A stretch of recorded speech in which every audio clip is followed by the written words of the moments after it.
Hi, ನಾನು Pramod from ಟೆಕ್ಲೈಟ್ ಇನ್ ಕನ್ನಡ. ನಾನು ಇವತ್ತಿನ ವೀಡಿಯೋದಲ್ಲಿ ಏನು ತಿಳಿಸ್ಕೊಡ್ತಾ ಇದ್ದೀನಿ ಅಂತಂದರೆ, ವಾಟ್ಸಪ್ನಲ್ಲಿ ನಿಮ್ಮ ಒಂದು ಸ್ಟೋರೇಜ್ ಯಾವ ರೀತಿಯಾಗಿ ವೇಸ್ಟ್ ಆಗ್ತಿದೆ ಮತ್ತು ಅದನ್ನು ಯಾವ ರೀತಿಯಾಗಿ ಸೇವ್ ಮಾಡ್ಬೋದು, ಹಾಗೆಯೇ ವಾಟ್ಸಪ್ನಲ್ಲಿ ಡಾರ್ಕ್ ಮೋಡನ್ನು ಯಾವ ರೀತಿಯಾಗಿ ಆನ್ ಮಾಡೋದು ಅನ್ನೋದ್ರ ಬಗ್ಗೆ ಇದುವರೆಗೂ ಸುಮಾರು ಜನರಿಗೆ ಇನ್ನೂ ಗೊತ್ತಿಲ್ಲ.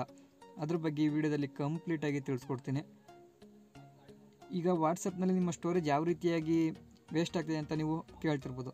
ಅದಕ್ಕೆ ಆನ್ಸರ್ ಏನಂತಂದರೆ, ನೀವು ನೋಡಿರ್ಬೋದು ಪ್ರತಿಯೊಂದು ಗ್ರೂಪ್ನಲ್ಲಿ ಈಗ ಯಾವ್ದಾದ್ರು ಒಂದು ನ್ಯೂಸ್ ಬಂತು ಅಂತಂದರೆ ಪ್ರತಿಯೊಂದು ಗ್ರೂಪ್ನಲ್ಲೂ ಒಂದೇ ವಿಷಯ ಓಡಾಡ್ತಿರುತ್ತೆ. ಇದನ್ನು ನೀವು ಅಬ್ಸರ್ವ್ ಮಾಡಿರ್ಬೋದು. ಅದರಲ್ಲಿ ಒಂದೇ ಥರ ಫೋಟೋಸ್ನಾಗಿರ್ಬೋದು, ವೀಡಿಯೋಸ್ ಆಗಿರ್ಬೋದು, ಎಲ್ಲ ಒಂದೇ ಥರ ಫೋಟೋಸ್ನ ಎಲ್ಲ ಗ್ರೂಪ್ನಲ್ಲೂ ಶೇರ್ ಮಾಡ್ತಿರ್ತಾರೆ. ಇದರಿಂದ ಏನಾಗುತ್ತೆ ಅಂದರೆ, ನಿಮ್ಮ ವಾಟ್ಸಪ್ನಲ್ಲಿ ಆಟೋಮೆಟಿಕ್ ಡೌನ್ಲೋಡ್ ಇರುತ್ತೆ. ಇದರಿಂದ ನಿಮ್ಮ ಸ್ಟೋರೇಜು ಫುಲ್ಲಾಗಿ ಕನ್ಸ್ಯೂಮ್ ಮಾಡ್ತಾ ಇರುತ್ತೆ. ಆದ್ದರಿಂದ ಅದನ್ನು ಯಾವ ರೀತಿಯಾಗಿ ಆಫ್ ಮಾಡೋದು ಮತ್ತು ಡಾರ್ಕ್ ಮೋಡನ್ನು ಯಾವ ರೀತಿಯಾಗಿ ಆನ್ ಮಾಡೋದು ಅನ್ನೋದ್ರ ಬಗ್ಗೆ ಈ ವಿಡಿಯೋದಲ್ಲಿ ಕಂಪ್ಲೀಟಾಗಿ ತಿಳಿಸ್ಕೊಡ್ತೀನಿ.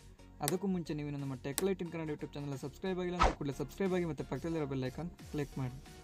ಓಕೆ ಫ್ರೆಂಡ್ಸ್, ಮೊದಲಿಗೆ ಡಾರ್ಕ್ ಮೋಡನ್ನ ಯಾವ ರೀತಿಯಾಗಿ ಆನ್ ಮಾಡೋದು ಅನ್ನೋದ್ರ ಬಗ್ಗೆ ಮೊದಲಿಗೆ ತಿಳಿಸ್ಕೊಡ್ತೀನಿ. ನೀವು ಇಲ್ಲಿ ನೋಡ್ತಿರ್ಬೋದು, ನಮ್ಮ ವಾಟ್ಸಪ್ನ ಓಪನ್ ಮಾಡಿಕೊಂಡು ಇಲ್ಲಿ 3 ಡಾಟ್ಸ್ ಏನು ಕಾಣ್ತಿದೆ ಅದ್ರ ಮೇಲೆ ಕ್ಲಿಕ್ ಮಾಡಿಕೊಂಡು ನೆಕ್ಸ್ಟು ಸೆಟ್ಟಿಂಗ್ಸ್ ಮೇಲೆ ಕ್ಲಿಕ್ ಮಾಡ್ಕೊಳ್ಳಿ. ನೆಕ್ಸ್ಟು ಇಲ್ಲಿ ಚಾರ್ಟ್ಸ್ ಮೇಲೆ ಕ್ಲಿಕ್ ಮಾಡಿ. ನೋಡ್ತಿರ್ಬೋದು, ಇಲ್ಲಿ ಫಸ್ಟ್ ಒನ್ನೇ ಇದೆ ಥೀಮ್ ಅಂತ. ಈ ಥೀಮ್ ಮೇಲೆ ಕ್ಲಿಕ್ ಮಾಡಿಕೊಂಡು ಇಲ್ಲಿ ಡಾರ್ಕ್ ಅಂತ ಏನು ಕಾಣ್ತಿದೆ ಅದನ್ನು ಸೆಲೆಕ್ಟ್ ಮಾಡ್ಕೊಂಡು ಓಕೆ ಕೊಟ್ಟರೆ ನಿಮ್ಮ ಒಂದು ವಾಟ್ಸಪ್ಪು ಸಂಪೂರ್ಣವಾಗಿ ಡಾರ್ಕ್ ಮೋಡ್ನಲ್ಲಿ ಕನ್ವರ್ಟ್ ಆಗುತ್ತೆ. ಇದರಿಂದ ಏನಪ್ಪ ಎಲ್ಪು ಅಂತ ಕೇಳಿದ್ರೆ, ಇದನ್ನು ನೈಟ್ ಟೈಮ್ ನೀವು ಯೂಸ್ ಮಾಡಬೇಕು ಅಂತಂದರೆ, ರಾತ್ರಿ ಹೊತ್ತು ಯೂಸ್ ಮಾಡಬೇಕು ಅಂತಂದರೆ ಕಣ್ಣಿಗೆ ಸ್ವಲ್ಪ ರಿಲೀಫ್ ಕೊಟ್ಟಾಗುತ್ತೆ. ಯಾಕಂದರೆ ಲೈಟು ಬ್ರೈಟಾಗಿ ಕಾಣ್ತಿದ್ರೆ ನಮಗೆ ಕಣ್ಣು ಹಾಳಾಗೋ ಚಾನ್ಸಸ್ಸು ತುಂಬ ಇರುತ್ತೆ. ಅದರಿಂದ ಡಾರ್ಕ್ ಮೋಡ್ನ ನೈಟ್ ಹೊತ್ತು ಯೂಸ್ ಮಾಡೋದ್ರಿಂದ ಬೆಟರ್ ಅಂತಲೇ ಹೇಳ್ಬೋದು. ನೆಕ್ಸ್ಟು ನಮ್ಮ ವೇಸ್ಟ್ ಆಗ್ತಿರ್ತಕ್ಕಂಥ ಸ್ಟೋರೇಜ್ನ ಯಾವ ರೀತಿಯಾಗಿ ಸೇವ್ ಮಾಡೋದು ಅಂತಂದರೆ, ಇಲ್ಲಿ ಮೀಡಿಯಾ ವಿಸಿಬಿಲಿಟಿ ಅಂತ ಏನು ಕಾಣ್ತಿದೆ ಇದು ಆನಲ್ಲಿರುತ್ತೆ, ಅದನ್ನು ಆಫ್ ಮಾಡ್ಕೊಳ್ಳಿ.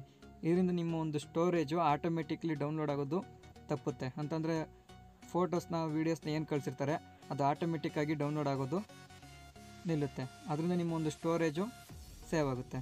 ನೆಕ್ಸ್ಟ್ ನಿಮಗೆ ಬೇಕಾಗಿರ್ತಕ್ಕಂಥ ಇಮೇಜು ವೀಡಿಯೋಸ್ನ ನೀವು ಹೋಗಿ ಮ್ಯಾನ್ಯಲ್ ಆಗಿ ಡೌನ್ಲೋಡ್ ಮಾಡ್ಕೋಬೇಕಾಗುತ್ತೆ. ಇದರಿಂದ ನಿಮ್ಮ ಒಂದು ಸ್ಟೋರೇಜು ಉಳಿಯುತ್ತೆ.